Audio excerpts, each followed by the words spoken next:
Pembuktian keaslian ijazah Jokowi kini masih menunggu hasil uji laboratorium forensik Bareskrim Polri.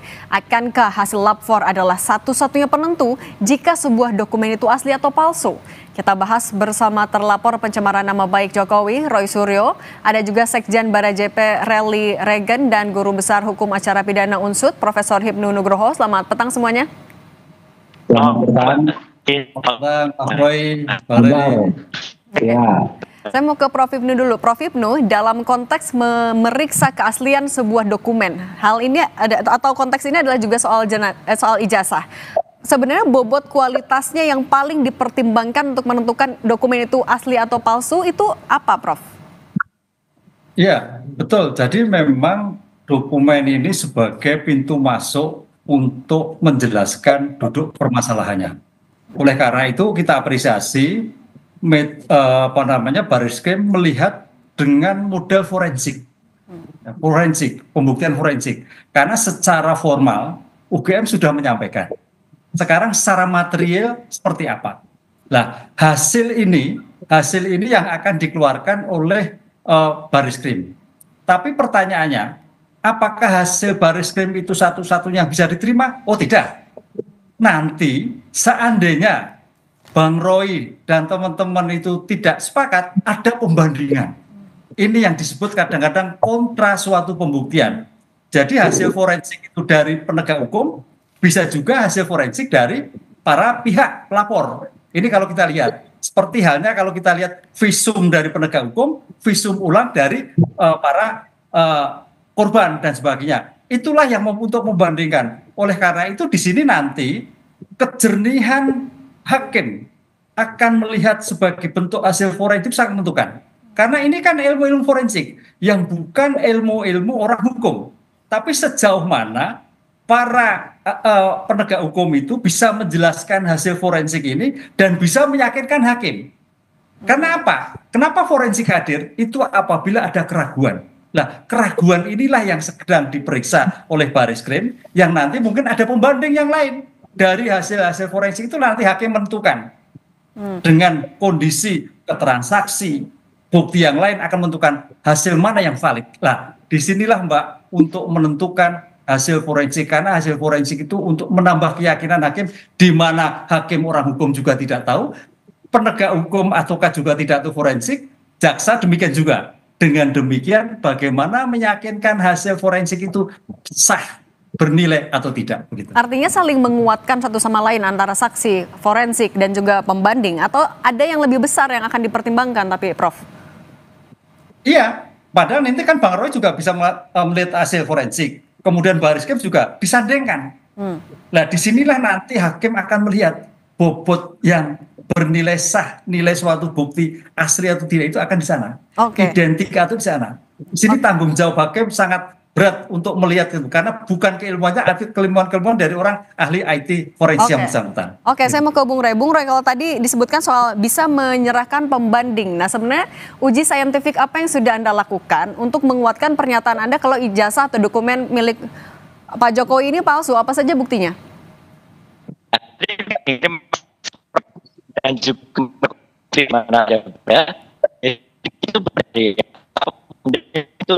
Bung Roy, suara Anda putus-putus.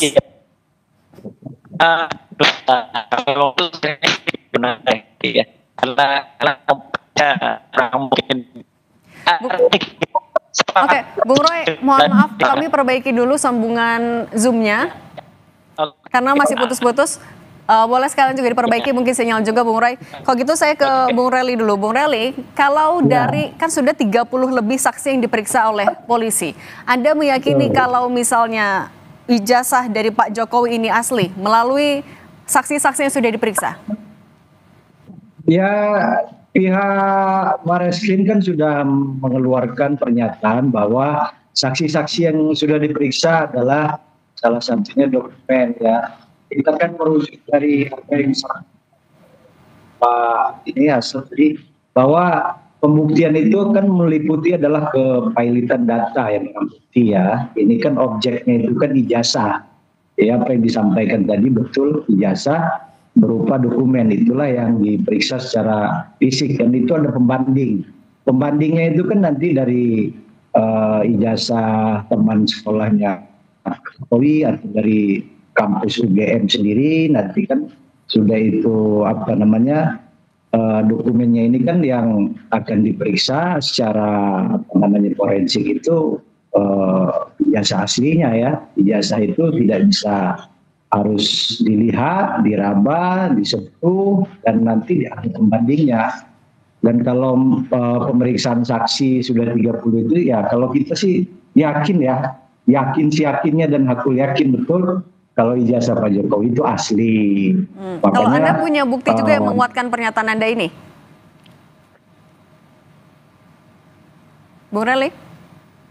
ya gimana? Kalau Anda ada bukti juga pembanding yang bisa menguatkan keyakinan Anda kalau ijazah ini asli?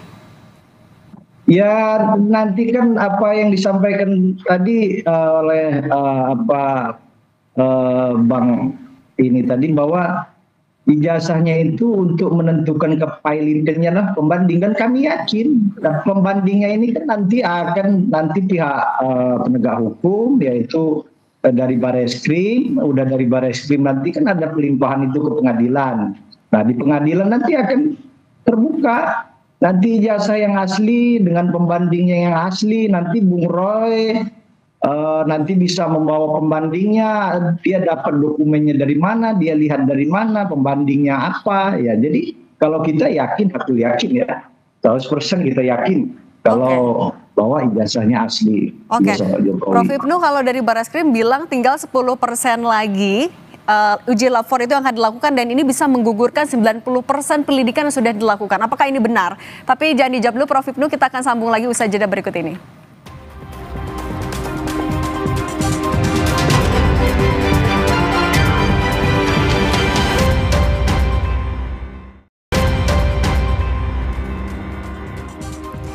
Masih bersama kami ada Prof. Hipnu, Bung Rely, dan Bung Ray Suryo juga masih kami coba hubungi kembali. Tapi kita dengarkan dulu pernyataan dari Dirtipidum Bareskrim Polri terkait pemeriksaan update penyelidikan ijazah Jokowi. Proses penyidikan yang kita lakukan adalah, kalau di prosentase kita sudah 90%. 10%-nya adalah uji lab. Kalau uji lab ini ternyata tidak identik, yang 90% gugur. Bung Roy, sudah bisa mendengar suara studio lagi? Sudah, tadi suaranya Brigjen Johandi sudah dengar. Oke, kalau gitu saya ke Bung Roy dulu. Bung Roy, apa bukti pembanding yang Anda miliki? Uji saintifik yang sudah Anda lakukan untuk menguatkan pernyataan Anda?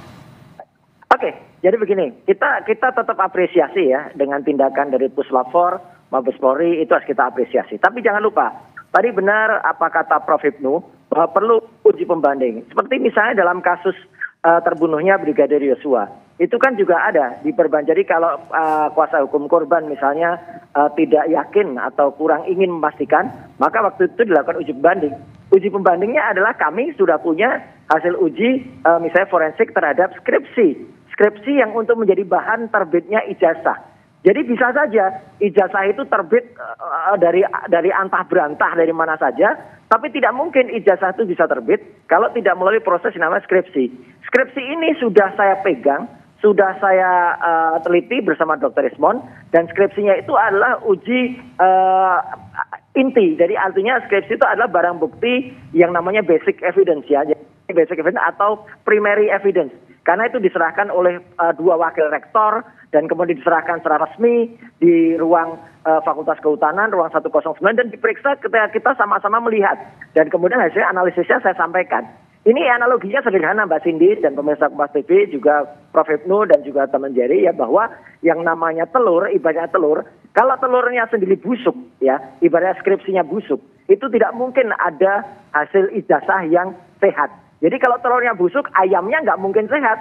Tapi kalau telurnya baik, telurnya sehat, bisa jadi ayam yang sehat, tapi bisa jadi ayam yang busuk. Jadi sekali lagi, nggak apa-apa, nanti kita setatarkan, kita sejajarkan. Kalau perlu ijazahnya yang disebut-sebut nanti sudah diuji, itu kita bandingkan juga, kita uji juga. Karena kami memiliki perangkat yang mengundang untuk itu. Dan dua-duanya nanti silakan diperiksa hakim, Silakan nanti Prof. Ibnu yang juga tadi sudah menyampaikan statementnya, saya setuju sekali. Jadi untuk dicapai kesepakatan secara forensik, kesepakatan secara ilmiah. Begitu Mbak Cindy. Kalau Bung Roli melihat dari bukti yang sudah dimiliki oleh Bung Roy Suryo, Anda bagaimana menanggapinya?